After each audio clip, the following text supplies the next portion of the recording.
And I'm the gimpy one, also known as the dark one, also known The as dark one. Rumpelstiltskin. Yeah. That's a Once Upon a Time joke. I just admitted I'm watching it. Oh well. So today we're going to talk more about. We're going to read more and talk more about on anger. Yeah. The reason we chose this book, to remind those of you who might not have ever been here before, is anger is a personal problem for both of us. It's something we both struggle with: being irritable, being angry. Right. So we figured we would learn something while sharing what we learn and the thoughts that occur to us. So Yeah. From one of history's most ancient thinkers. yeah, and somewhat controversial because of the way he actually led his life versus the idea he wrote about in some instances. Yeah. But one of my philosophy professors, you had him too, used to say, your generation has the habit of wanting to psychoanalyze an idea and the person who comes up with it to test whether or not it should be valid, when the idea should speak for itself. And the older I've gotten, the more I've come to agree with that. So Yeah. I mean, some really great ideas came from some really terrible people, but the ideas themselves have lasted. Yep. So yeah, a terrible a terrible person does not a terrible idea make. Yeah. Exactly. Shitty people can be brilliant too. Yeah, so I should start it off. Yeah. All right. By the way, happy holidays. That's why we're doing this. This Christmassy looking thing. Yeah. Yeah, enjoy. Happy Yuletide, Merry Christmas, Happy Winter Solstice. Happy That's what I Christmas say. Festivus for the rest of us. All that good stuff. Yeah. All right. But what's the point of this, you ask? The point is for no one to think himself safe from anger when nature summons even gentle and peaceable people into cruelty and violence. Just as bodily strength and diligent care of one's health give no help against plague, which indeed attacks the weak and the vigorous indiscriminately, so anger poses as much risk to high-strung natures as to relaxed and composed ones. And it's even uglier and more dangerous in the latter, to the degree that it wreaks greater changes in them. But since it's crucial first not to get angry, That's second, actually how you spell the word reeks. yeah, reeks. Yeah. But since it's crucial first not to get angry, second to stop anger once it's begun, and third to cure other people's anger, I'll first discuss how we may avoid falling into an angry state, then how we may free ourselves from it, and lastly, how we may restrain and calm angry persons and lead them back to mental health. This is a very Aristotelian essay in form. Yeah. Awesome. All right, this should be easy. We will ensure that we not become angry if we put before our eyes all the vices anger gives rise to and take good measure of them. We must accuse and condemn anger, scrutinize its crimes, and expose it to the light of day, compare it with the worst evils so that we can see clearly what it is. Greed, for example, gets hold of things and piles them up so that one can better make use of them. But anger squanders things and rarely comes without cost. How many slaves does the angry master drive into flight? How much more does he lose by getting angry than he lost from the matter that angered him? Anger brings grief to fathers, divorce to spouses, hatred to officials, defeat to candidates. It's a worse sin than luxury, since that vice is enjoyed by personal pleasure, whereas anger takes joy in another's pain. It surpasses malice and envy, since those only want someone to be unhappy, while anger wants to make them so. Those delight in ills that chance to happen, while anger can't wait for bad luck. It wants to harm those it hates rather than watch them be harmed. There's nothing more grievous than fights, and anger stirs these up. There's nothing more dire than war, and the anger of the powerful bursts forth into war. But even anger belonging to the commoner and the private person is a war, except a war without weapons or force. Moreover, anger, if we may deal separately with the things that result from it, the suffering, the treachery, The ceaseless worry over interpersonal battles pays the penalty it demands. It betrays the nature of humankind, since that nature urges us to love, but anger urges us to hate. Human nature bids us help others, but anger to harm. This passage is really pretty interesting. I mean, yeah, it is self-explanatory, Yeah. but here we can clearly see like the ancient Greek conception of the dichotomy between the animal that we are and the reason that we were given Right. to help subdue that, right? Mm-hmm. So reason, like Marcus Aurelius will say things like, it is reasonable to help other people, like it is in our nature as human beings to help one another. Right. And whatever takes us away from that should be looked at as vice, because it's forcing us to act not in accordance with our higher nature, but like giving into that more animalistic side. And if we do that, we're no better than other animals. Right. What do you think about this passage, man?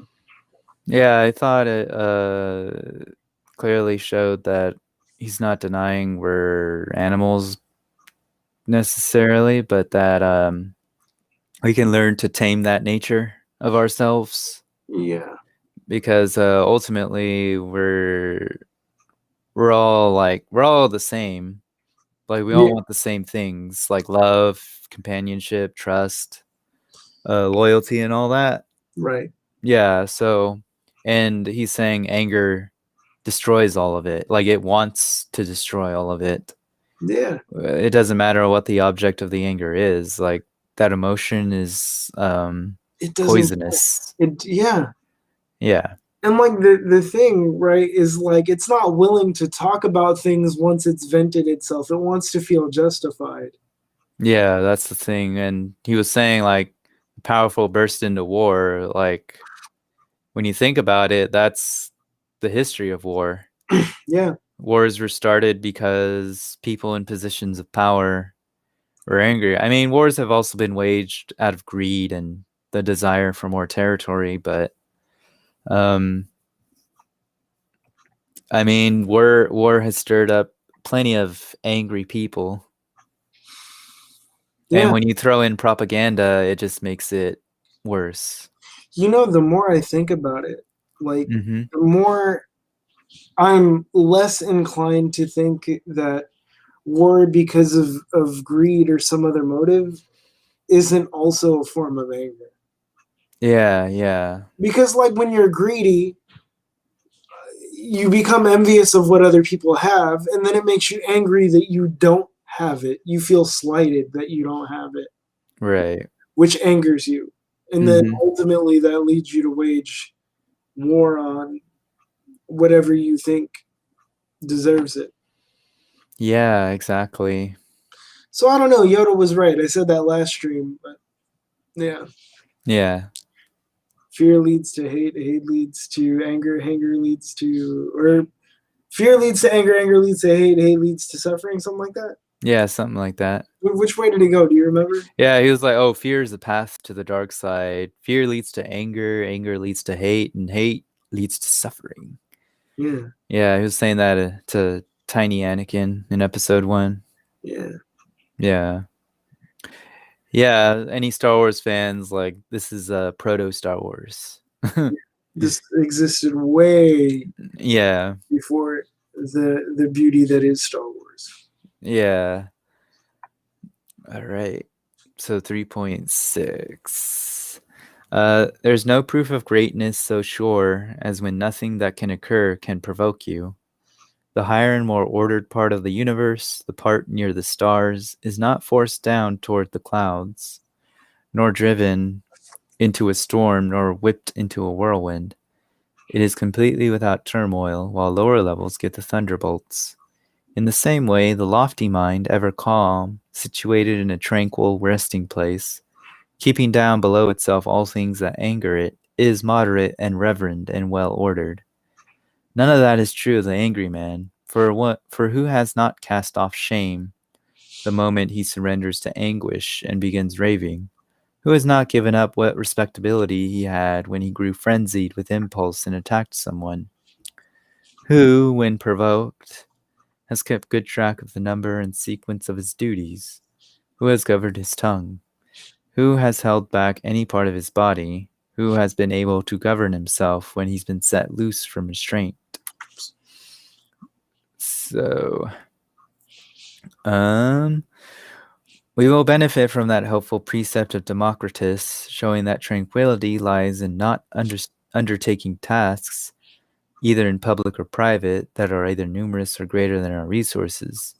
For those who dash about doing a multitude of tasks, no day goes by so fortunately that some problem does not arise, either from a person or a thing, to whet their minds for anger. Just as when we hasten about through the city's crowded places, we will inevitably bump into many people and get tripped up in one spot, delayed in another, spattered with mud in a third, so too in this scattered and unmoored lifestyle, many obstacles and many disputes will crop up in our path. One person cheats us of our hopes, another delays their fulfillment, a third blocks them. Our undertakings do not follow the course we had set.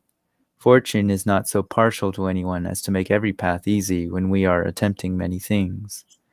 The result is that when some things fall out opposite to our intent, we lose patience with both people and things and get angry for the most trivial reasons, with a person, with a task, with a place, with fortune, with ourselves.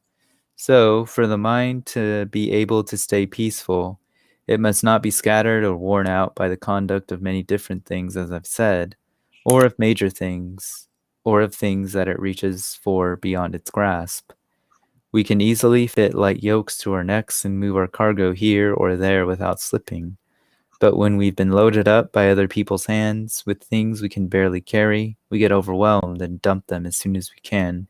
Even while we are standing beneath the burden, we totter, unable to bear the weight. What do you think about that? Yeah, I like what he said about people who busy themselves with tasks all the time, and how they're more prone to anger because, like he said, in daily life, there's always going to be certain problems that pop up, whether you want them to or not. And people think like, one day is just going to be same as the other. It never is. Yeah, and people are thrown off by it and they'll feel irritable, and those are precursors to getting potentially angry. Yeah, dude. Yeah, like people who work in retail jobs, or like they had certain plans in the beginning and then they're upended. Those are the types of people I think about when he was bringing this up. This is gonna sound weird, but it's one of the reasons I've sort of taken to not planning. Yeah, it's not weird at all. It's weird because I've always thought of myself as a person who likes to plan, but as I've gotten older and stuff, I've come to realize that you can have plans, but don't make them airtight plans, because those smaller things that are part of your plan can easily be gone. You can have the way, I don't know, and I'm working on implementing this, but the way I like to think about it is like I think of my day as consisting of like a general theme. Yeah. Like a thing that I would like to happen, that I would like to get done, but I don't plan in my head how I'm going to go about doing it, because I found that when I do, like, and I think this is hard for people to understand, but when you plan to that extent, right? Right. What you're doing is setting up expectations for the day, and life has a different agenda. Life doesn't care what you have planned. No, not at all. It happens. And like when you have stringent plans in your head or like these ideals, I'm thinking about like to use a Myers-Briggs thing. Like Hmm. INFPs tend to struggle with this like harder than most other personality types Yeah. because in their head their expectations are always the ideal, Right. and the ideal never happens. Hmm. But when you set up all these plans in your head and you think that's the way it's going to go off and they don't happen, Right. you've set up unrealistic expectations, and then it makes you feel like you failed when in fact you've only probably suffered a minor setback. It might be a major setback, but most of the time it's relatively minor. Right. And but you when you set up those kinds of expectations, what you're doing is making even the most minor setbacks into major setbacks for you. Right. And it doesn't serve you or anyone else to do that. I don't know, people might think I'm stupid, that's fine, but No, I pretty much agree. of course you would. I've already poisoned you. Yeah. Yeah. Anything you want to add? um, I mean, you pretty much said what I was about to say. Oh shit, Yeah. my bad. You can get the next one. All right. I'll just ask you when it's over what you thought, and then you can say whatever. Because I didn't mean to do that. So whenever you attempt something, take your own measure along with that of what you're attempting and of your own preparation. Regret for an incomplete task will leave you irritable. It is important, too, to know one's own temperament, whether it's spirited or torpid or downcast. Failure generates anger in the noble, but melancholy in the retiring and passive. Let's undertake things that are neither small nor bold and impudent. Our hopes should venture only next door. Let's try for nothing that, were we to attain it, we would find our own success amazing. But Yeah. What do I you? think what was said there is pretty much what you were saying earlier. But also like knowing yourself is just as important, like what kind of person you are, your temperament. Yeah. Because it seems to me like when people get into these different philosophies and stuff, it's like they discount their own individual temperament, like how they go about things. Because I know I've dealt with that a lot, trying to suppress my own natural urges because I'm thinking, oh, I shouldn't be like that. Yeah. But it's Yeah. more about like knowing how you are and how you can best minimize the negative aspects of it.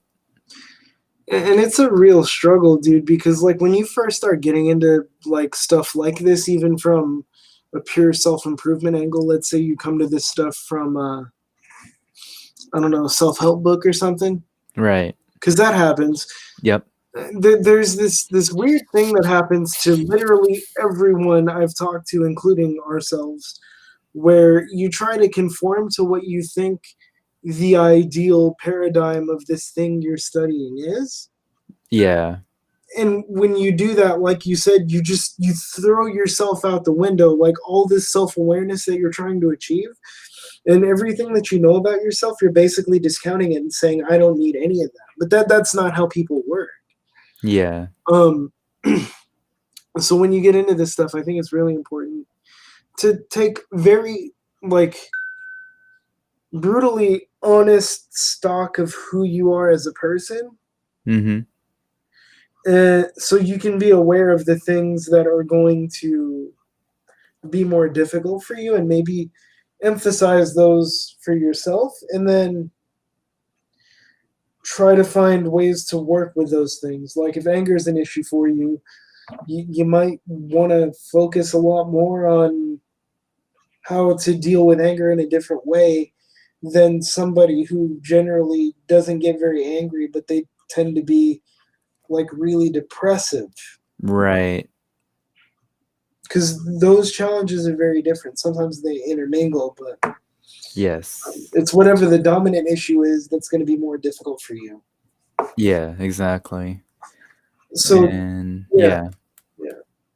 yeah, and it's weird because like he was saying failure generates anger in the things in the noble, but melancholy in the retiring and passive. That was pretty interesting line because people who tend to be who think they're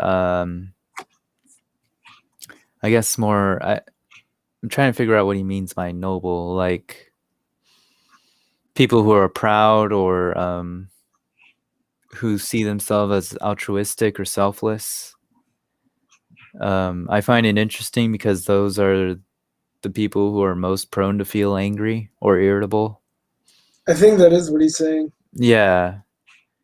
And then for passive people, it just tends to make them sad or even anxious. and you know, it goes back to what you were saying, take into account your own temperament. Yeah. Because if you're more melancholic Mm-hmm. than choleric, to use old Jungian language. Well, it's even Hippocratic. Oh. You remember the four humors? Oh, right.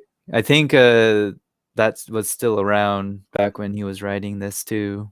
That makes sense. Yeah, so yeah, it's apt. If you're more of a, like, here's the weird thing, like people who'd be considered sanguine or whatever, Yeah. they tend to like repress everything. Mm-hmm.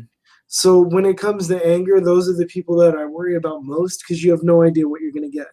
Right. If you know someone's hot tempered, it's easy because Right. I know what I'm going to get, and it's just like, well, fuck you, like. Mm-hmm. And if someone's melancholic, that's easy because I know what I'm going to get. But the sanguine people, the people that are generally happy, right, it's strange because, like he was saying earlier, when those people that are typically slow to anger, mm-hmm. or you rarely ever see it, when they get angry, like they're, you know, you need greater care. Yeah. Because you don't know what you're going to get out of them. Right. When they get angry, they're really angry. Yeah. A lot of hot-tempered people, like barring really abusive people, right? I'm not talking about abusive people. That's a different class of person. Mm-hmm. When you're talking about hot-tempered people, in my own experience, both observationally and personally, like, yeah, I get irritable at a lot of shit, but it doesn't stick around. Like, I don't stay angry at a lot of people. It takes a lot to really make me angry, like to stay angry at someone or something. Mm-hmm. That takes work. Yeah. And if you've made me that kind of angry, more often than not, I'm not going to be explosive. I'm just not going to talk to you. Yeah. Exactly. And I probably won't do anything if you need me to either. You're just done. You know, I mean, it's kind of petty, but like the old way of putting it would be like you're dead to me. Like it basically is that. If you've made me that angry at you, it's just that's what it is. You're out. Right.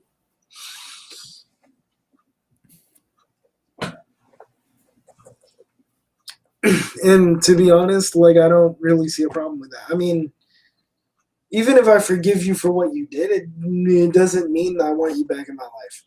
Right. I mean, because if you've made me that upset, like it's just not happening. Yep.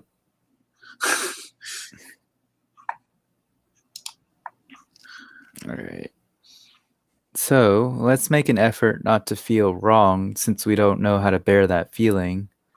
We should spend our time with those who are calmest, who most easygoing and least anxious and depressed, since we take on the natures of our associates, just as some diseases jump over onto those we have touched, so the mind infects those closest to us with its evils. The drunkard instills the love of hard drink in his fellows. The company of lechers softens even a strong man born from flint. Greed spreads its contagion to those who come near it, but virtues follow the same principle in their own way. They make mild all things they hold in their grasp. There's no beneficial place or healthy climate that has ever benefited the body as much as the company of a better crowd benefits unsteady minds.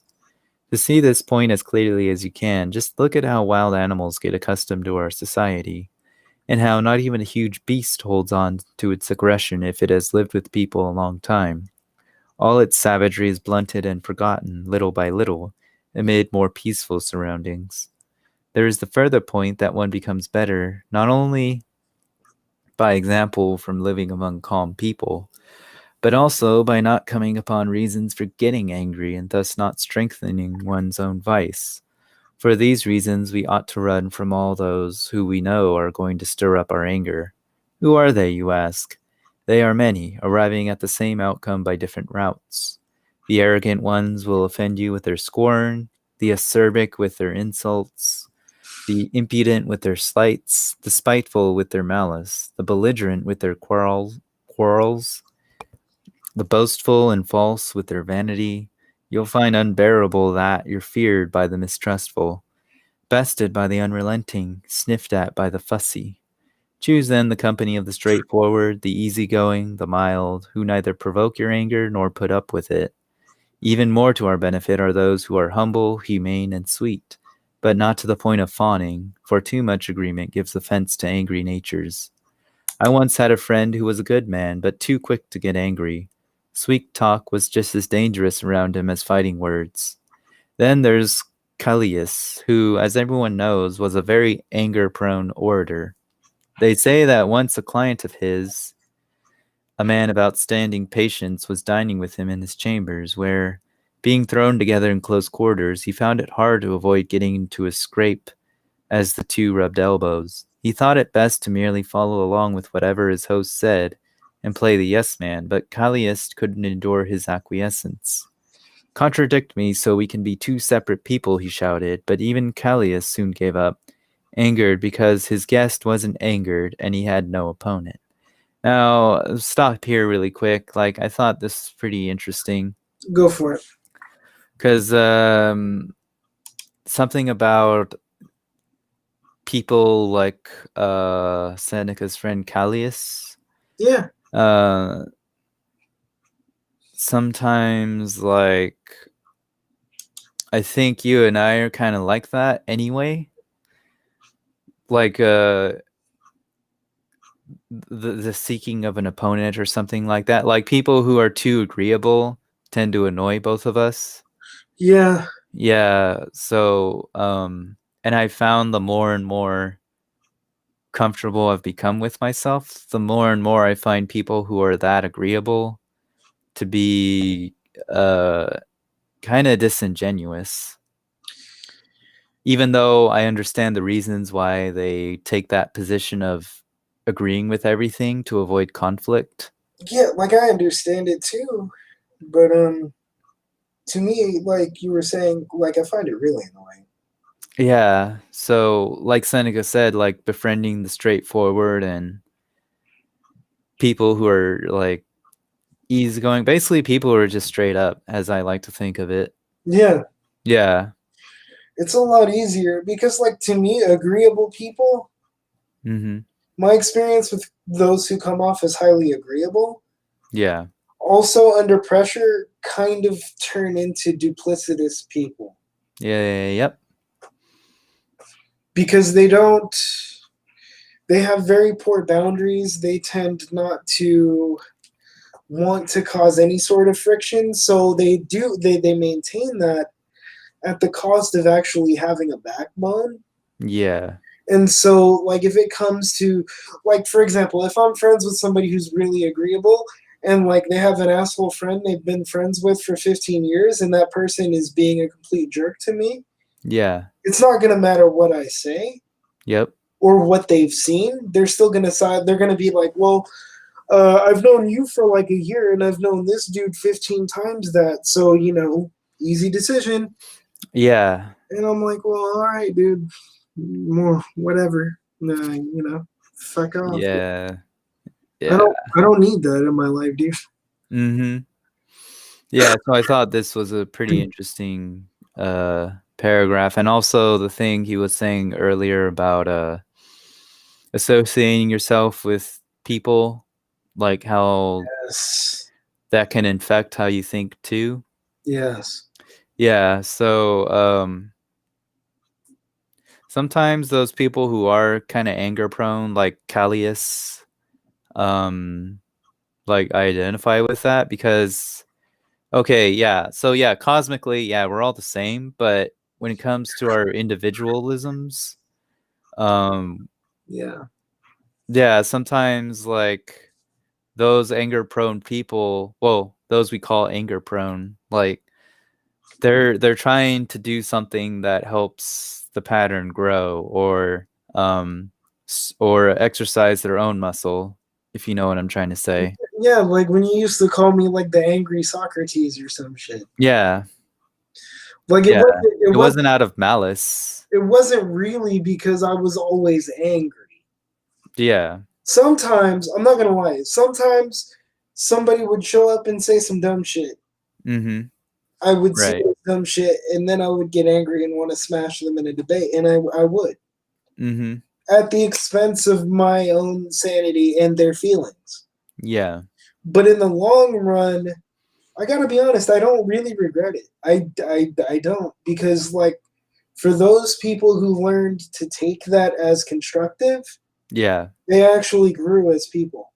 Yeah, so there is a place for people like I guess us, like Callias. Yeah. I It's mean, just it's a double-edged sword too, so which is why I mean, this is why we're doing this, right? yeah. Yeah, trying to keep it constructive and channel it and all that. And to only use it like that when it's Yeah. necessary, or to determine whether or not it's necessary at all. Yeah, and as we've been reading and talking about this, I'm coming to understand that it's not like Seneca saying we can abolish anger in ourselves. I know That's impossible. he well, like I think the subtitle for this book is an ancient guide to anger management or something. Yeah, like he's not trying to get rid of it. He's Sure. just saying like just recognize what your own temperament is. If you are anger prone, what can you do to make it more constructive, more Yeah. useful, or not even useful, but minimize its negative aspects? The Because he is right. When it's unchecked, it can It's be not good. destructive. Yeah, because I mean I've done it. Yeah, me too. So, um, and I know people get tripped up when they get into stoicism. Like, oh, does that mean I shouldn't be angry or anything like that? Like, what if, dude? I literally saw this. Like, my wife cheated on me. Is the stoicism's saying I shouldn't be angry? I mean, I'm in that like, situation, it's natural to feel something. dude. That's when I'm like, bruh. Sometimes my instinct is to just be like, bro, just critical thinking, dude. Come on. Yeah. Like, I'm just gonna say this. This isn't gonna be favorable, but like, if you don't like, be honest with yourself. If you don't have critical thinking skills, buy a self help book. Don't don't. This is kind of gatekeepy. I understand, but like, if you honestly don't have any real critical thinking skills, don't try to go the self help via philosophy route. It's really not for you. Find the things with the checklist. I mean, there are even books on stoicism that are more like that are like workbooks. Yeah. Like, don't try to read the ancients and be like, this shit doesn't work. Right. Find the appropriate tool for you as a person. Mm-hmm. Because if you don't have that type of skill where you can be like, well, I read this and like, I think what they're saying is that some degree of like, you're going to feel something. It's about what you do with it. Yeah. Even though they didn't speak about my specific situation of like a wife cheating on me or whatever. Mm-hmm. If you don't have that ability, find the tool that fits you. Yeah. Because going this route isn't for everybody. You're right. Exactly. You kind of need something up here Mm-hmm. that some people don't have. And I'm not calling you dumb. Yeah. right? But some people don't have the opportunity to develop good critical thinking skills. I mean, I've known really cool people that, like, because their home lives were utter garbage, they never had time to cultivate that because they were being controlled and put Right. down. And, like, you're not going to have that opportunity to develop it this way Yep. if that was your home life. You got to get to a point where some of that stuff isn't as impactful on you before you can begin to develop those things. And if that's something you want, if you want to develop critical thinking skills, I believe that is in the purview of like 99% of people to do. Right.